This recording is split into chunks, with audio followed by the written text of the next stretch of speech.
Hello and welcome to Spectrum TV News at 9. I am Francis Oyima, Edit, coming to you live from Yo, the capital city of Akwa Ibom State. Let's take a look at the headlines. Senate invites Egbetekun Party Wike over one-chance victim's death. Former Vice President Atiku says Nigeria's reputation at stake over Tinubu's academic records. Plus, President Putin says Russia successfully tested new nuclear-powered strategic missile. We will bring you details of these stories and more in a moment.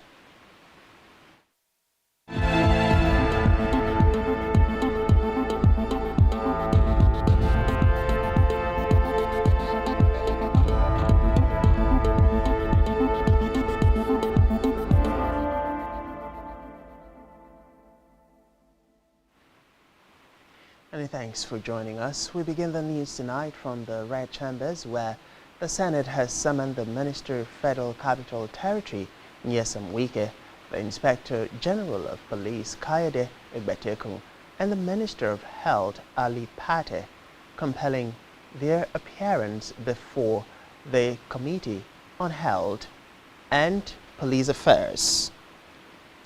The summons pertains to the tragic passing of Greatness Olorufemi, a victim of the notorious one-chance operators in Abuja. Furthermore, Wike, Egbetekun and Pate were tasked to conduct comprehensive awareness campaigns regarding the Gunshot Act of 2017, a legislation enacted during the tenure of former President Muhammadu Buhari. The summons followed a motion presented by a Sukwe senator representing Cross River South during the plenary session. Olorunfemi, who until her demise was a community developer and member of the Young African Leaders Initiative Network, was reportedly forcibly ejected from a moving vehicle along the Maitama-Kubwa highway after being stopped by criminals who had robbed her. Meanwhile, the Senate has resolved to summon the service chiefs over the worsening level of insecurity in the country. The upper chamber took the decision today after deliberating a motion on the kidnap of 5 female students from the Federal University Doshingma in Katsina State. Those to be summoned include the Chief of Defense Staff, General Christopher Musa, Chief of Army Staff, Lieutenant General Torid Lagbaja, Chief of Naval Staff, Vice Admiral Emmanuel Ogala, and Chief of Air Staff, Air Marshal Hassan Abubakar.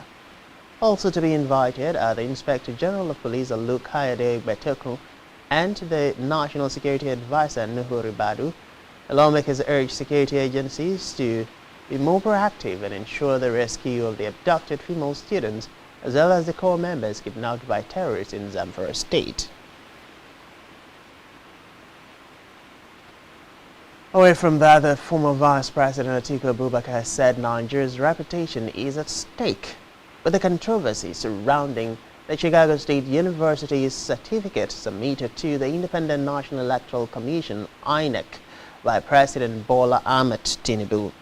This is as he also urged the relevant stakeholders to uphold the tenets of democracy by establishing the truth about the certificate submitted to the electoral umpire by the President. Atiku, however, urged the 2023 presidential candidate of Labour Party and the New Nigeria People's Party, Peter Obi and Rabiu Kwankwaso, respectively, to join him in fighting for justice for the country. The former vice president also vowed to pursue his petition before the Supreme Court to a logical conclusion.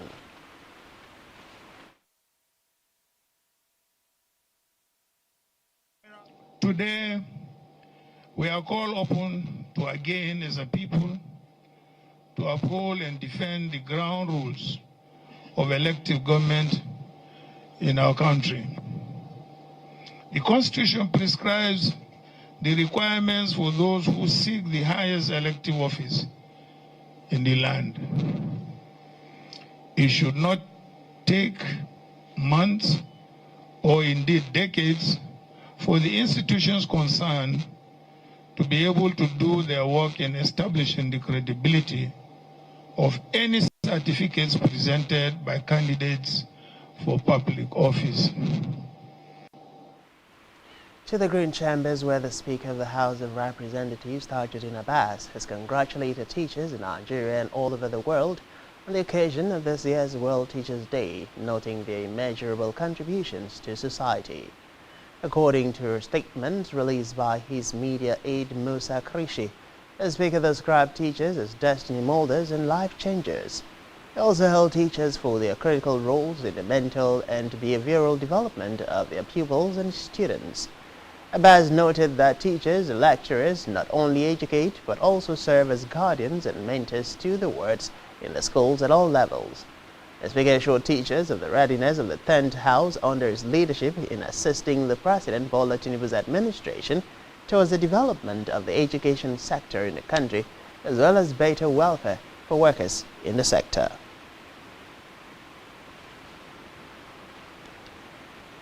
In a related development, the immediate past President of the Senate, Senator Ahmed Lawan, has called for better remuneration for Nigerian teachers. A lawmaker who represents Yobe North Senatorial District in the National Assembly made the call in a statement released to celebrate the 2023 World Teachers' Day. According to him, teachers are faced with unprecedented challenges and go the extra mile to provide quality education and bridging the education gap. He noted that teachers play a vital role in shaping the future generation, adding that they do not only impart knowledge and skills but also instill values, inspire creativity, and nurture the dreams of Nigerian students. Meanwhile, Akwa Ibom State Governor Pastor Omoino has sent his goodwill message to teachers in Akwa Ibom State on the occasion of the 2023 World Teachers' Day.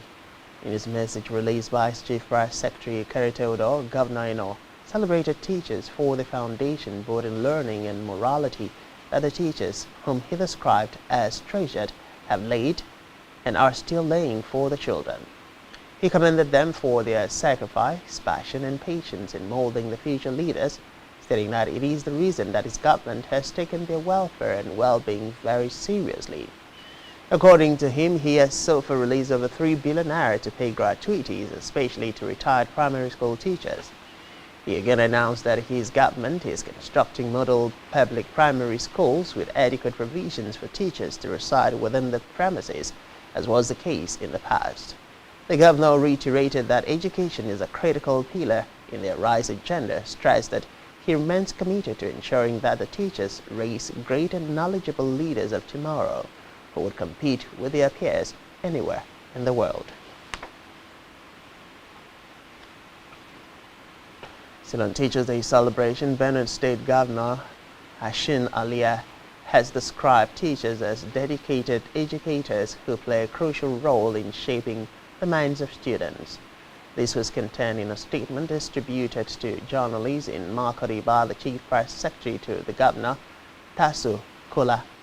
He said his administration will continue to create an environment where teachers are respected and valued, adding that their welfare will continue to be made a priority by the current administration to enable them to excel in the vital role of building a stronger, prosperous, and more inclusive society for the future.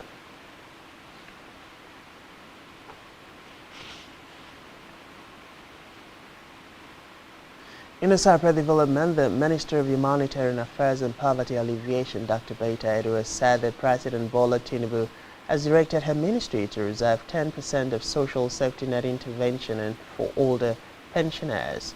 This is contained in a statement issued by her media aide Rashid Zubair in Abuja.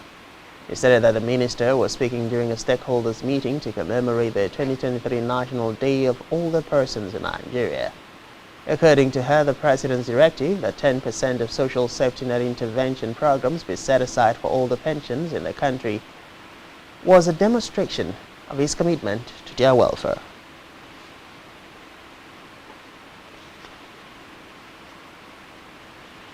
In the meantime, the federal government has announced a special grant of 25,000 naira each under its conditional cash transfer (CCT) scheme to vulnerable pensioners in the country.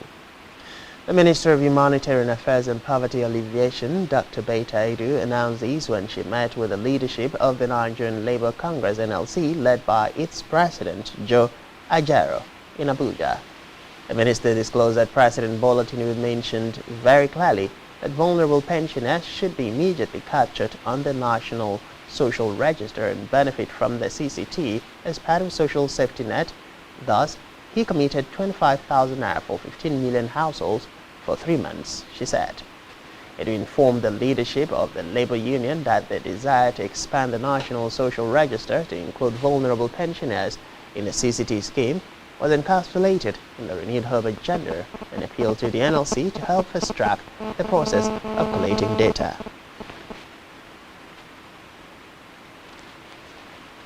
Meanwhile, the Minister for Steel Development, Shaibu Abubakar Audu, has revealed that the Ajegada town and its environment will soon be designated as a free trade zone.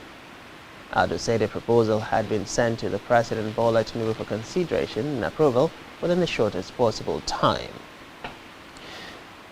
Abubakar Audu disclosed this while speaking today during maiden visit to the Ajegada Steel Company Limited as he took a tour of the complex company with some investors from America, Germany, Russia and China. The minister said the aim of his visit is to show would-be investors around the vast potential of the steel resources and the prospects it is capable of providing. Meanwhile, the minister said that if gotten right, Ajegada Steel Company would create over 500,000 jobs, which would be enough to leave Nigerians out of poverty, as investors would carry out an advanced technical audit of the steel complex and its facilities to see what more is to be done. To judicial matters, where the Supreme Court has fixed December 15 for judgment in appeals filed by the federal government and detained leader of the indigenous people of Biafra, IPOB, Nnamdi Kanu.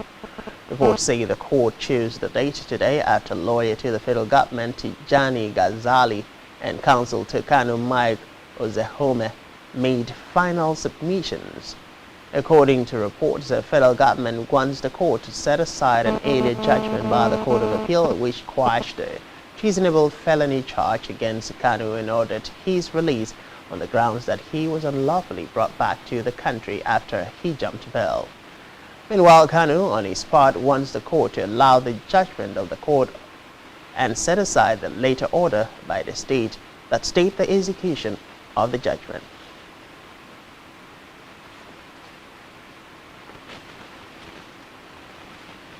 Meanwhile, the Kebbi State Election Petition Tribunal sitting in Benin Kebbi has affirmed the election of Nasir Idris as the governor of the state.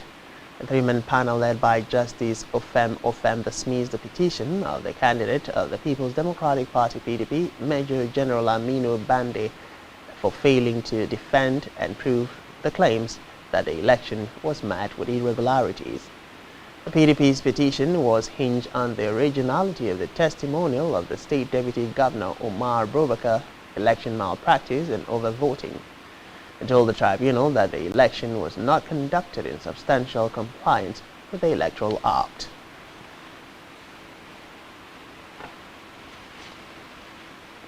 In the meantime, the Nigerian Army Special Court Martial sitting in Abuja said it has found Major General Umar Mohammed guilty of $1.476 million theft. Recall that Mohammed was the Group Managing Director of the Nigerian Army Properties Limited, NAPL. Reports say the president of the court, Major General James Miam, said that in the course of the trial, the accused had pleaded not guilty and presented two witnesses. However, the court found the defendant guilty of stealing $1.04 million between May 7, 2019 and June 24, 2021, while serving as general manager of NAPL. Meanwhile, the court president added that the accused was found guilty of instructing one Major Usman and one order to collect money from ship owners in dollars, as well as conspiring to forge documents and selling the company's property while no longer serving at NAPL for 200 million naira.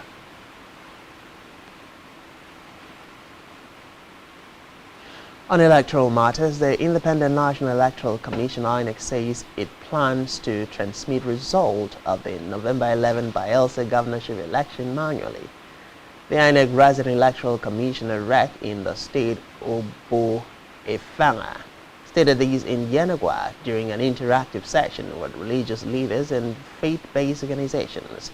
Efao said that INEC was ready to conduct free, fair and credible elections and only voters accredited by BVAS would be allowed to vote. Meanwhile, Efao urged the stakeholders to advise the candidates to be peaceful, while noting that about 16 political parties had fielded candidates for the election. In another development, the Nigerian Meteorological Agency (NIMET) has issued a warning that about 15 states across the country are anticipated to experience moderate to heavy rainfall in the next 3 days. The agency also forecast strong winds in at least 18 states from Friday, October 6 to Sunday, October 8. This was contained in the latest edition of the impact-based weather forecast issued by the agency today. The agency stated that prospect of moderate to heavy rainfall today exists over parts of Adamawa, Borno, Gombe, Bauchi, Kaduna, Plateau, Taraba, Cross River, Akwa Ibom, Kogi, Kwara, Oyo, Osun, Ekiti, and Ogun states. NIMET also added that the FCT, Niger, Plateau, and 15 other states may experience strong winds in the next 3 days.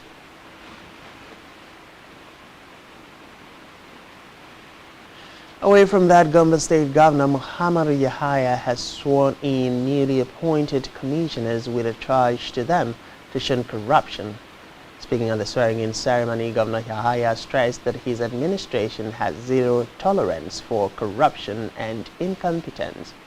He noted that his administration's successful implementation of the government's agenda for development is non-negotiable, as the appointments were based on suitability in terms of credentials, experience, hard work, commitment and loyalty, as well as their performance at the promotion examinations and interviews. Reports say out of the 17 commissioners, 2 are women, whereas no fewer than 5 in the entire list served in the previous administration.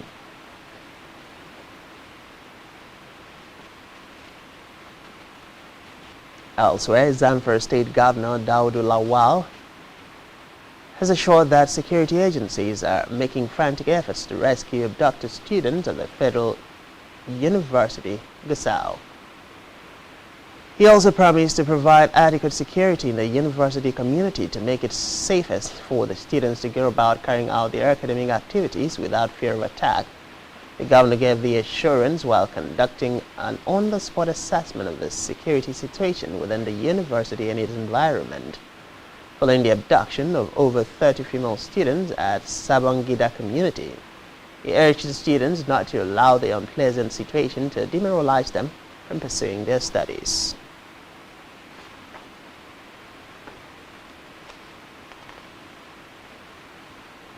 Still to come in the news, U.S. trade gap lowest in 3 years at $58.3 billion in August. To stay with us.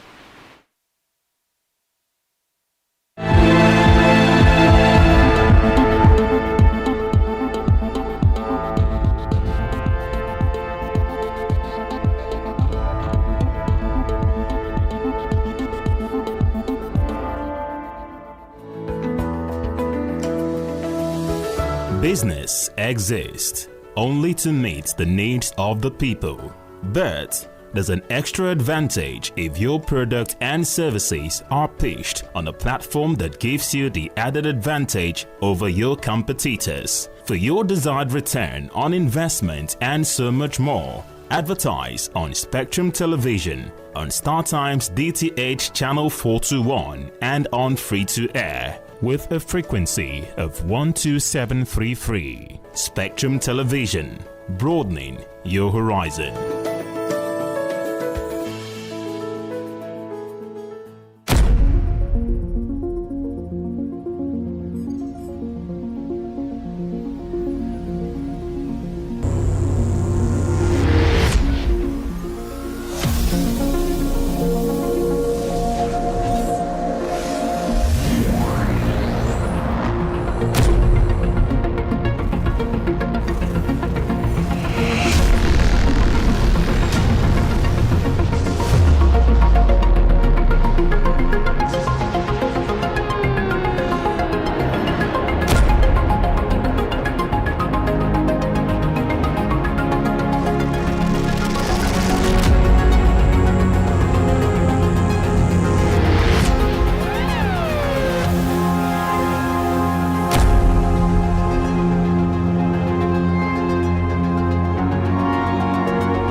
Many thanks for staying with us, and now to the rest of our news stories. In Africa, South Africa's President Cyril Ramaphosa has launched a new border force in a bid to tighten the country's porous borders. The inauguration took place in the town of Musina, home to the busy Beitbridge border post with Zimbabwe.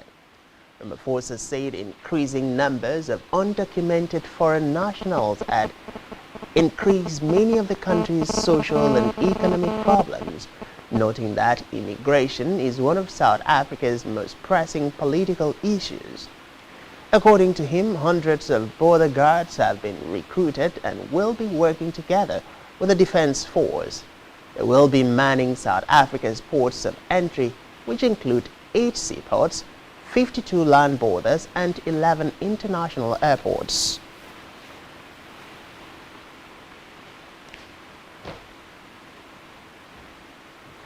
Elsewhere, Gabon's interim President General Brice Nguema has revealed that members of the Transitional National Assembly and Senate will soon be appointed, affirming his government's commitment to social dialogue. He made the revelation on X, formerly known as Twitter, after meeting Central African Republic President Faustin Todera during an official visit to Bangui.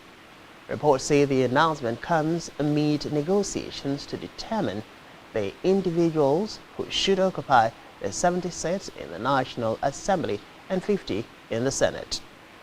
Recall that in September, Nguema appointed leaders of both legislative bodies, leaving room to complete the appointment of future members of Parliament later. Meanwhile, Kenyan lawmakers have called on the government to ban the sale of a brand of imported nicotine pouches widely sold in the country. The Health Minister, Susan Nakumicha, told Parliament that Velo was a rebrand of a British-American tobacco BAT nicotine pouch commonly known as Lift, which was declared illegal in 2022 by the then Health Minister Mutahi Kangwe. Igamichas noted that Velo is imported from Hungary and distributed in the country by BAT, noting that no local manufacturer of nicotine pouches exists in the country. According to health experts, Kenya is experiencing a resurgence of highly addictive nicotine products which were banned by the ministry, adding that a technical team would review the law and make further recommendations.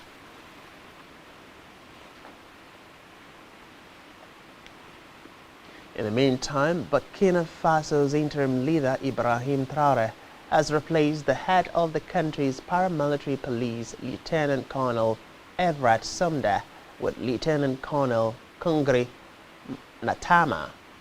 Traoré also changed the officers charged with managing logistics and equipment within the Burkina Faso Army and the Gendarmerie. Recall that last week, Burkina Faso's junta arrested 4 police officers on suspicion that they participated in a plot against state security. Reports say 2 of the detained police officers worked under the National Gendarmerie and were Sumda's close associates.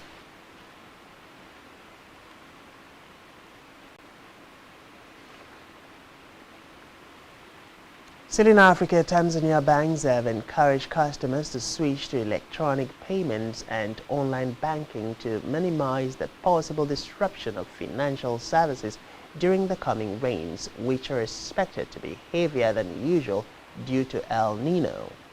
According to the Tanzania Meteorological Authority, El Nino could disrupt the coming rainy season that lasts from October to December, noting that it leads to flooding in northern areas, while some areas of the south get less rain than normal.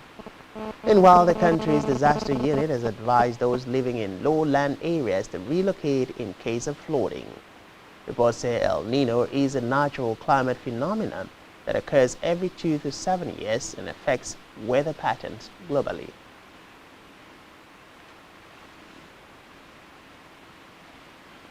On the foreign scene, Russia President Vladimir Putin says Russia has successfully tested a new generation of nuclear-powered cruise missile. Putin made this known in the southern Russian city of Sochi, saying the test of the Borovexnik, a global-range cruise missile with a nuclear installation and nuclear propulsion system, has been conducted. According to President Putin, missiles like the Borovexnik would help ensure strategic balance in the world for decades to come. Recall that Putin announced the program to develop the Borovexnik in March 2018 as part of a broader initiative to develop a new generation of intercontinental and hypersonic missiles, including the Kinzhal ballistic missile and avant-garde hypersonic glide vehicles.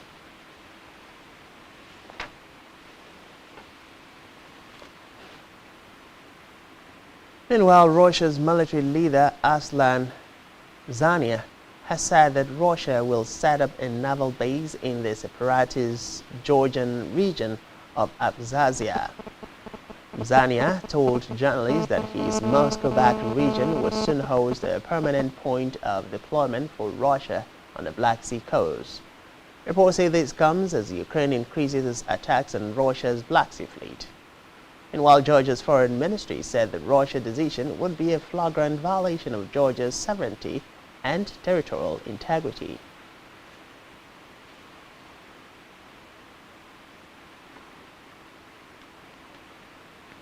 In the meantime, a Russian strike in northeastern Ukraine has killed at least 51 people. Officials say the attack happened in the village of Roza near Kupiansk in the Kharkiv region. According to reports, villagers from Roza had gathered in a local cafe for a week, following the death of a resident before the attack occurred. Meanwhile, Ukrainian President Vladimir Zelensky has accused Russia of genocidal aggression.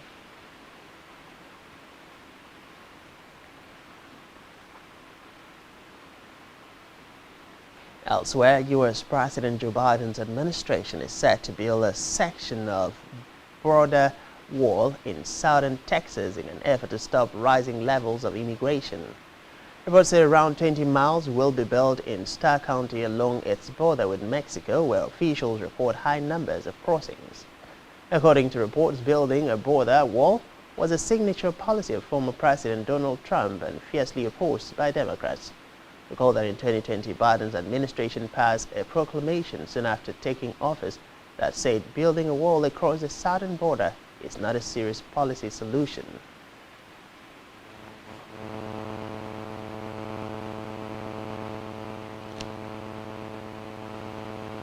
Meanwhile, British Prime Minister Rishi Sunak has vowed to introduce legislation to reduce tobacco use, saying there was no safe level of smoking. Sunak, who disclosed this to his Conservative Party in an annual conference in a keynote address, said that he proposes that in future they raise the smoking age by 1 year every year. That means a 14-year-old today will never legally be sold a cigarette, and that they and their generation can grow up smoke-free. The statement also said the government also planned to bring in measures to restrict young people vaping. This could include restricting disposable vapes and regulating flavors and packaging to reduce their appeal to children, Downing Street added. Meanwhile, health experts welcomed the announcement, while Sunak urged members of parliament to get the measure in place as soon as possible.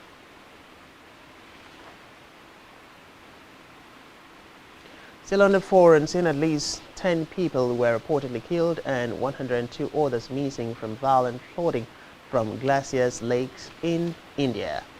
Speaking to newsmen, the director of the Sikkim State Disaster Management Authority, Prambaka Rai, said they're still counting casualties a day after a wall of water rushed down the mountainous valley in northeastern India.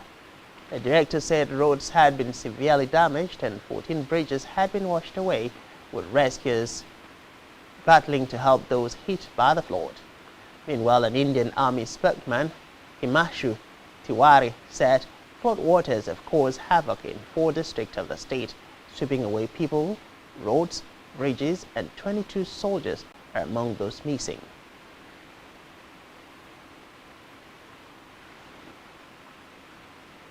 And now it's time for the latest business and stock market stories. Here's Davina Praise.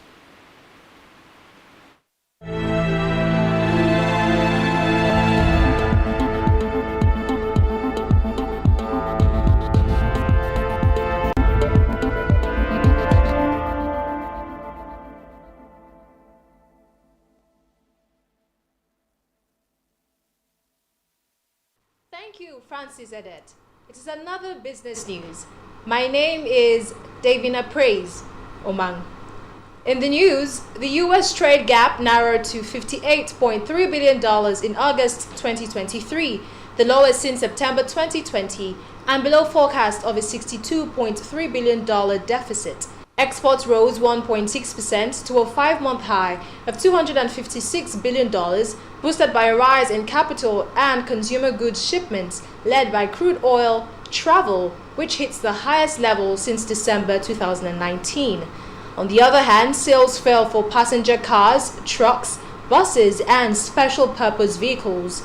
Meanwhile, imports declined 0.7% to $314.3 billion on weaker demand for both consumer goods and capital equipment. Moving to stories now in Africa, the World Bank has advised the central banks of Nigeria, Ethiopia, and Uganda to refrain from unconventional measures that might undermine their monetary policies. According to the Washington Bank, these measures include monetizing the fiscal deficit, direct lending interventions, untargeted subsidy programs, and foreign exchange controls. The lender emphasized the critical challenge of inflation faced by monetary authorities in the region, particularly in countries struggling with underdeveloped financial systems, a substantial informal sector, and a lack of coordination between monetary and fiscal policies. Back home in Nigeria, the federal government lost about 843 billion naira to gas flaring between January 2022 and August 2023, according to data from the National Oil Spill Detection and Response Agency, NOSDRA.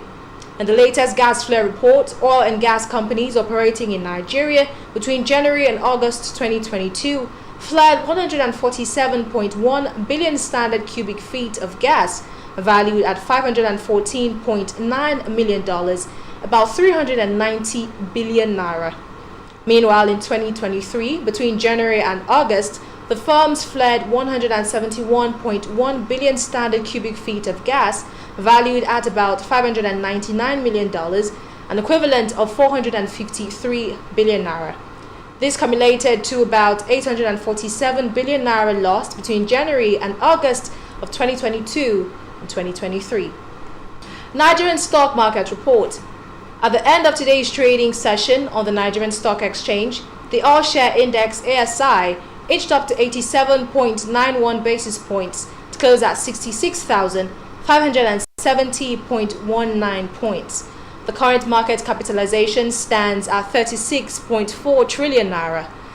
A total of 357.43 million shares and 6,953 deals, corresponding to a market value of 3.746 billion naira, were traded. 115 listed equities participated in trading, ending with 24 gainers and 19 losers. Wema Bank led the gainers with 9.93% share price appreciation, closing at 4 naira 65 kobo per share. Champion Breweries came out last with an end-of-day price appreciation of 9.87% at 3 naira 38 kobo per share.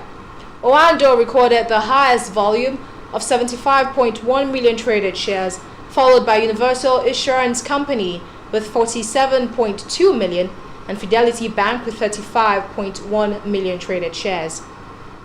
This is all in business news, and back to Francis Edet for the rest of the news. Thanks, Davina. And still to come in the news. Jamorant to travel, practice with results while suspended. Please stay with us.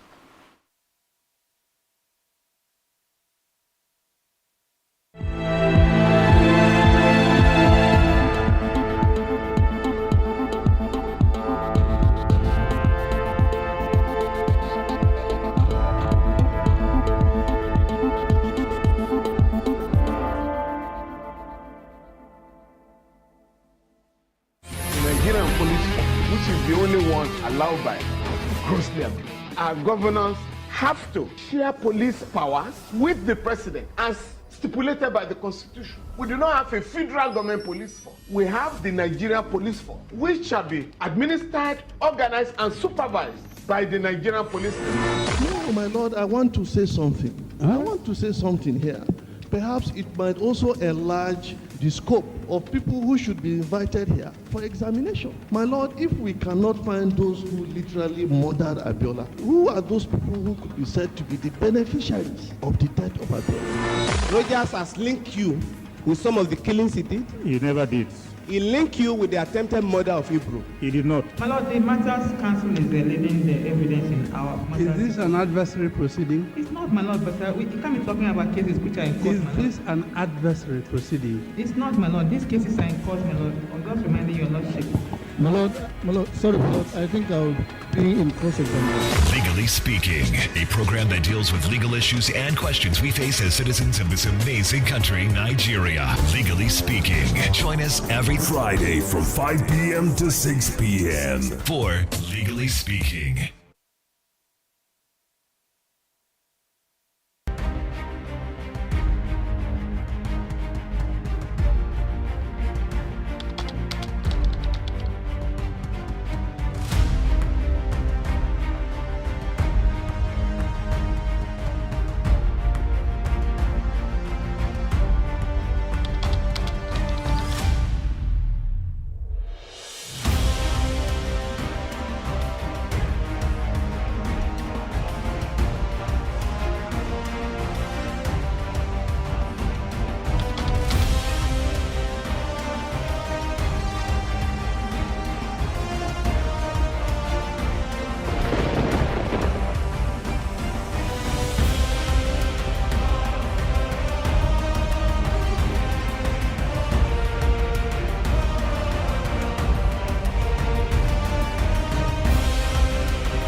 Many thanks for staying with us, and now to the next of the news stories.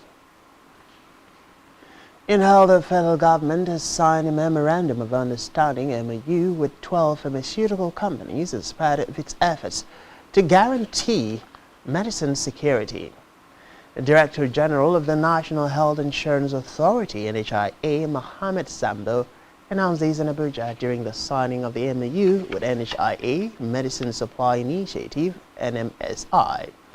Sambo said the initiative will gear towards the strengthening of local pharmaceutical manufacturers, which would ultimately guarantee medicine security as well as facilitate the supply of affordable, acceptable, accessible, available and quality medicines and other health products. The NHIA board said 7 states, which include Delta, Enugu, Gombe, Jigawa, Niger, Osun and Sokoto, have been selected by the Federal Capital Territory FCT for the pilot phase of implementing the initiative.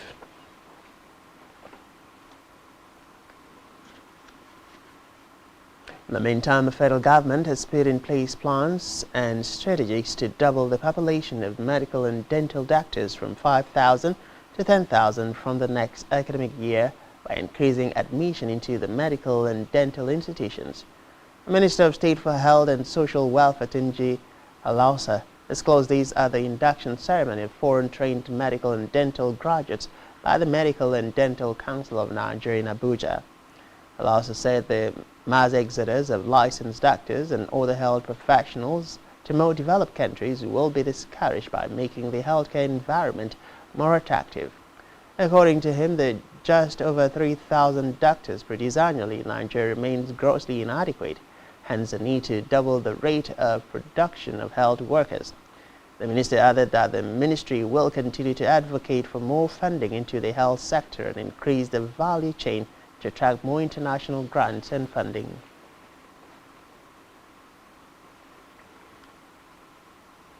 Still in health, the State House Medical Center in Abuja has urged the government to enact laws that will compel organizations to create a conducive environment for working mothers to exclusively breastfeed their babies. A consultant pediatrician, Dr. Mariam Kishinero, made the appeal in Abuja at a baby show organized by the Center for Emphasis the importance of exclusive breastfeeding. According to her, the government can make the workplace friendly for mothers by enacting laws and making sure that the laws are implemented and sustained. Kashiro added that maternity leave, which became operational recently, affords fathers the ability to bond with their babies and gives them room to run around and get things done.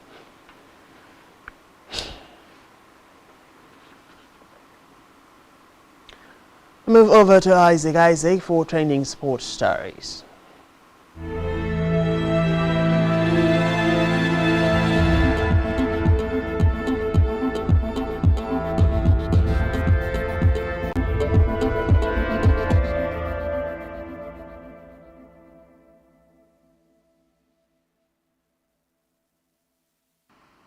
Well, thank you so much. In sports, basketball festival, Memphis Grizzlies superstar Ja Morant will be permitted to practice and travel with the team to begin the season while serving his 25-game suspension for conduct detrimental to the league. Morant was suspended for posing with a handgun in a live-streamed video on May 13, less than 2 months after he was suspended 8 games for displaying a handgun in an intoxicated state on live-streamed video from a Denver nightclub. The NBA news release issued on June 16 announcing Morant's suspension stated that he would be required to meet certain conditions before he returns to play and will be eligible to participate in any public league or team activities. Morant, an all-star the last 2 seasons, who is entering the first year of his 5-year, $197 million maximum contract, did not participate in Monday's media day. Memphis coach Taylor Jenkins said that Morant will not work with the starters during training camp because the Grizzlies need to prepare to begin the season without him. Well, in football, Barcelona yesterday confirmed that their striker Robert Lewandowski has sustained a left ankle sprain. Recall that Lewandowski came off injured in the first half of Barca's UEFA Champions League 1-0 victory over Porto on Wednesday. He was replaced by Ferran Torres after 34 minutes of Barcelona's tie with Porto. However, in the statement via Barcelona's website, the 35-year-old will remain out of action until the injury heals. That means that the former Bayern Munich attacker could miss Barcelona's next 4 matches against Granada, Athletic Bilbao, Shakhtar Donetsk and Real Madrid later this month. Finally, from the home scene, KAA against defender Jordan Tornaga is a major doubt for Nigeria's friendly games against Saudi Arabia and Mozambique. The centre-back is in Nigeria's 25-man squad for the friendly games billed for Portugal. Tornaga has been ruled out of Ghent UEFA Europa Conference League clash against Maccabi Tel Aviv today. He's 26, featured in the Buffalo's last league game against RWD Molenbeek, where he may have sustained the injury. The Super Eagles were taken Saudi Arabia on October 13 and will face Mozambique 3 days later. Well, that's it on sport. My name is Isaac. Isaac, good evening. Thank you, Isaac, for taking us around the world of sport. We move over to entertainment, where Nigerian singer Ibrahim Owodunni, popularly known as Prime Boy, has turned himself in to the police. This was disclosed in a statement by the police public relations officer in Lagos, Benjamin Hunduyin, in an expo today. According to the statement, Prime Boy has been immediately taken into custody for interrogation and other necessary actions. The Lagos State Police Command reiterated its commitment to the family, friends, fans of Mohbad and the general public to not leave any stone unturned in ensuring a most diligent investigation. The command equally affirmed that all persons found culpable in the death of Mohbad will definitely be brought to justice. Meanwhile, Prime Boy has spoken up regarding being wanted as a person of interest in the police investigation of the death of Nigerian singer Mohbad.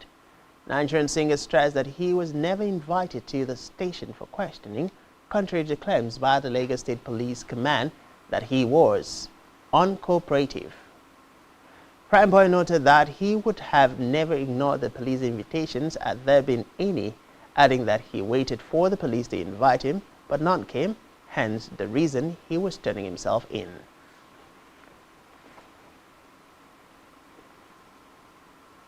Still on entertainment, reality TV star Kim Kardashian has opened up about struggling as a single mom on this week's episode of The Kardashians.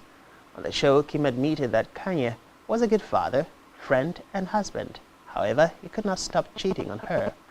Meanwhile, Kim further said that the kids constantly asked of him as she struggles being a single mother.